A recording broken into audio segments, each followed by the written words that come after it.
Kim bồ ấm ngày trong có các lời theo bu dịch bụi phát chiếu tiếp phá ghi dịch theo danh ghi sau tên lời chui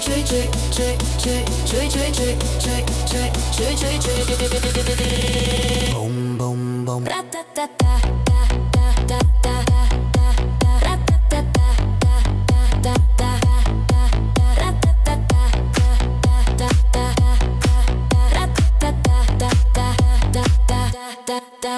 go.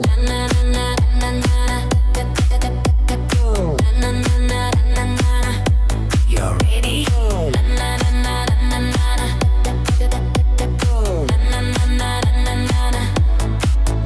Kim bù em ngày trong các đôi theo bù dịch bụi bát chiếu tiếp phá ghi dịch theo chân ghi sau tên lối chim bù âm ngày lời theo bù các fan chiều ngày cùng hát ly sầu dỗ nhị chi cây chỉ chín lệ mỗi thì mỗi hi chung ghi bùi liu fan nô cây chỉ chín kinh fan kinh lò tiểu na kinh hình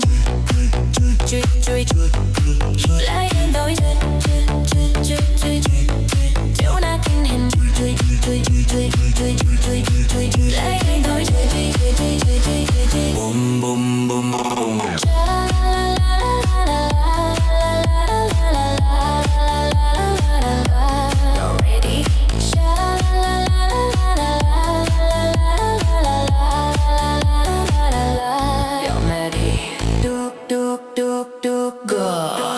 Sha la la la la.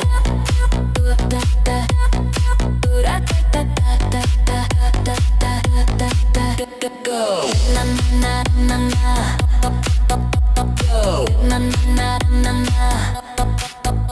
Go. Kinh bù âm ngày trong có các lời theo bù dịch bụi phát chiếu tiếp phá ghi dịch theo chẳng ghi sau tên lối in bù âm ngày lời theo bù các fan chiều ngày kiều hát ly sầu gió nhất chi cây chỉ chín nét mỗi tí mỗi hi chung ghi bùi liao fan nô cây chỉ chín kinh phần kinh lò theo na kinh hình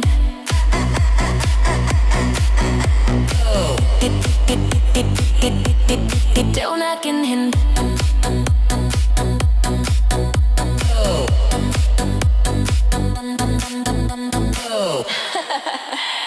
fan chưa siêu ca dịch bụi lời theo tàu ba sật kỳ ta dịch thấp thấp bụi lôi hắn sật kỳ. You're ready.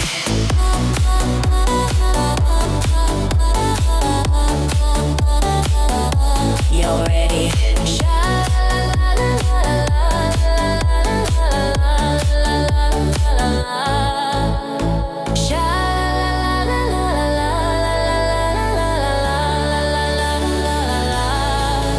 Kim bù âm ngày trong có các lời theo bù dịch bụi phát chiếu tiếp phá ghi dịch theo chẳng ghi sau tên lối kim bù âm ngày lời theo bù các khen chiều ngày dùng hát ly sầu gió nhị chi cây chỉ chín nét mỗi tí mỗi hi chung ghi bùi liễu fan nô cây chỉ chín kinh phần kinh lò theo na kinh hình nói hát ngày chi theo na kinh hình nói hát ngày chi